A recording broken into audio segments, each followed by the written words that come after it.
Alright guys, thank you for watching. In the video today, Sony welcomes the UK's decision to investigate Microsoft Activision Deal. King of Trolls and the Master of Deception Hideo Kojima is at it again.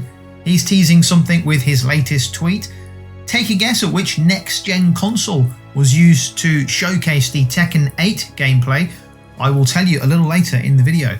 We also take a look at how the success of Ghost of Tsushima is driving more Japanese games and developers to release their games over here in the West. As usual, the links to the articles are down below in the description. So looking at the first piece of news, Sony welcomes the UK's decision to investigate Microsoft Activision Deal. The article goes on to say, Sony has released a statement that it welcomes the announcement of an additional probe into the Microsoft Activision Deal by the UK's Competition and Markets Authority, that's the CMA. The regulatory body said earlier this month that the merger could significantly weaken the competition within the marketplace, a position that Sony agrees with. The company believe that this could have major negative implications on the games industry. Providing an official statement to gamesindustry.biz, Sony appreciates the efforts by the CMA in its recommendation to begin a second phase investigation into Microsoft's acquisition of Activision Blizzard.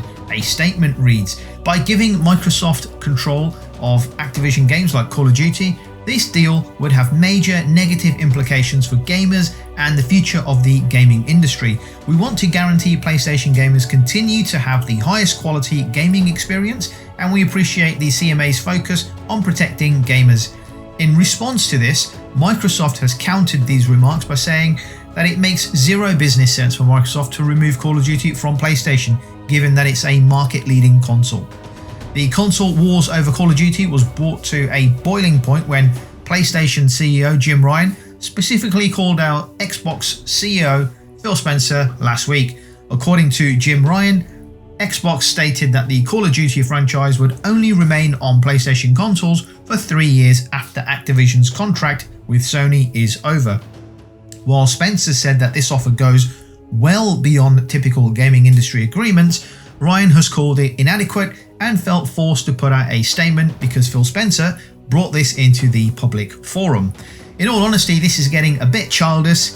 He said, she said. It's quite embarrassing really to see two giant corporations arguing over, let's be honest, mediocre IP in terms of its quality. But then again, this mediocre IP brings in billions of dollars in revenue.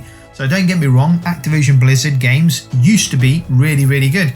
But somewhere over the last few years, the majority of the games just feel like the same stuff being regurgitated year in, year out into the marketplace. So personally, I don't see this deal being stopped. I think it will happen.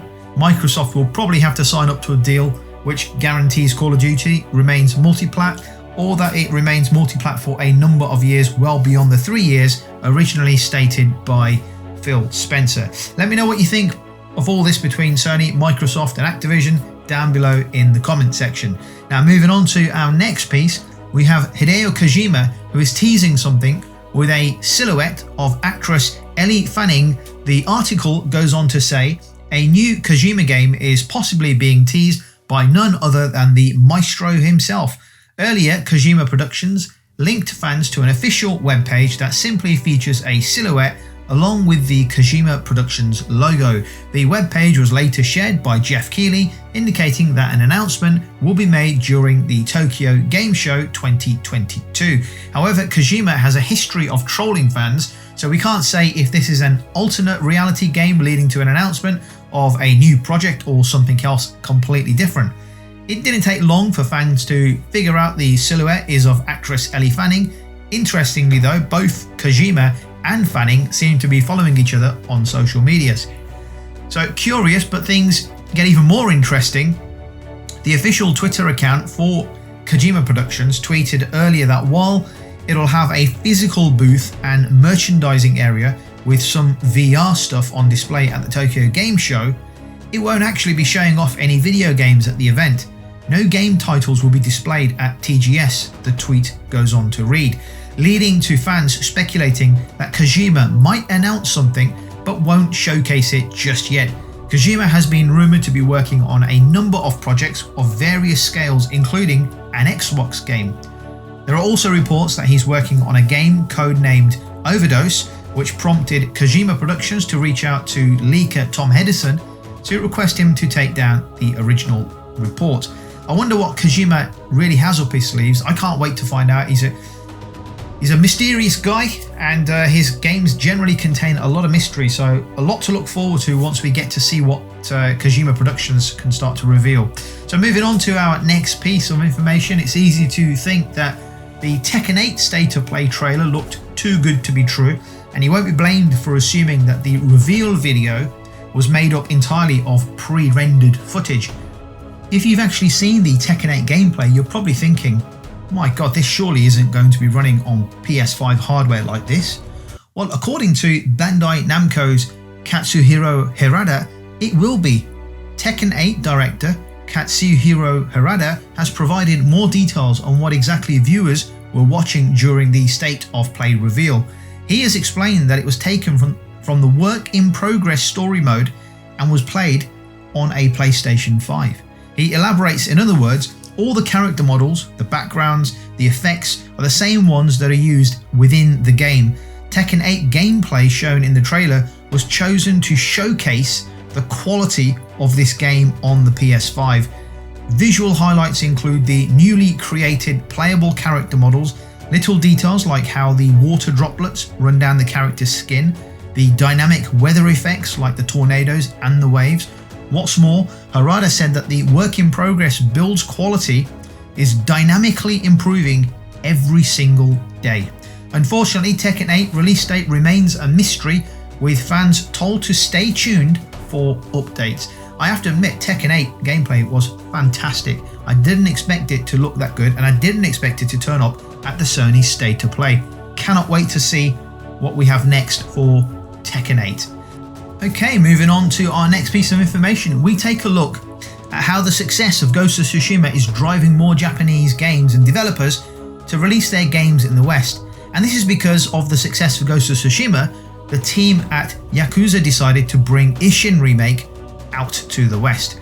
Like a Dragon Ishin, a full fat remake of the 2014's Japan-only Yakuza period piece is finally coming to the West, in part because of Ghost of Tsushima's success, and Ghost of Tsushima showed the development team that this type of game can actually do well globally. So speaking with Fanbyte, Masayoshi Yokoyama, studio chief and executive producer at developer RGG Studio, explained that Ghost of Tsushima was a driving factor in expanding the scope of the remake, which is due on the PS4 and the PS5 in 2023. We saw how well Ghost of Tsushima did and how well everything about this game was made in a Japanese setting but made by Americans. So that gives us confidence Ishin could do well in America too. Yokoyama also added that the timing and the scope of Ishin's release was also aided by Yakuza Like a Dragon, which further established and expanded the game's following in the West. Ghost of Tsushima was a landmark success for Sucker Punch and the PlayStation Studios umbrella. In July, the open-world samurai-turned-shinobi adventure celebrated its second anniversary and 10 million copies sold. A Ghost of Tsushima film adaptation is also in the works, complete with a Japanese cast. Yakuza fans have much more than the Ishin remake to look forward to. Like a Dragon 8, which is somehow the real name for the next mainline Yakuza game, presumably because RGG wants to hammer home the Like a Dragon branding and storyline. That's coming out in 2024. Meanwhile, yet another improbably titled spin-off, Like a Dragon Gaiden, the man who erased his name, is due to launch in 2023. Fans of Japanese period pieces are suddenly spoiled for choice. Assassin's Creed codename Red is taking the series to Japan, and Ninja Gaiden developer Team Ninja is betting big on Rise of the Ronin after 7 years of work, which is an exclusive game coming to the PS5 platform. The more games we get like Ghost of Tsushima, the better. A game which for me is an industry benchmark in terms of the gameplay, the cinematography, game soundtrack, and story are all phenomenal, and all-round brilliant gaming experience. If you've never played Ghost of Tsushima, what are you waiting for? Get out, get yourself a copy and enjoy a masterpiece. Okay guys, that's going to do it for the video. Thank you for watching. On your way out, do me a favor, hit the like, bell and subscribe buttons. Thank you for watching, and I'll catch you on the next video.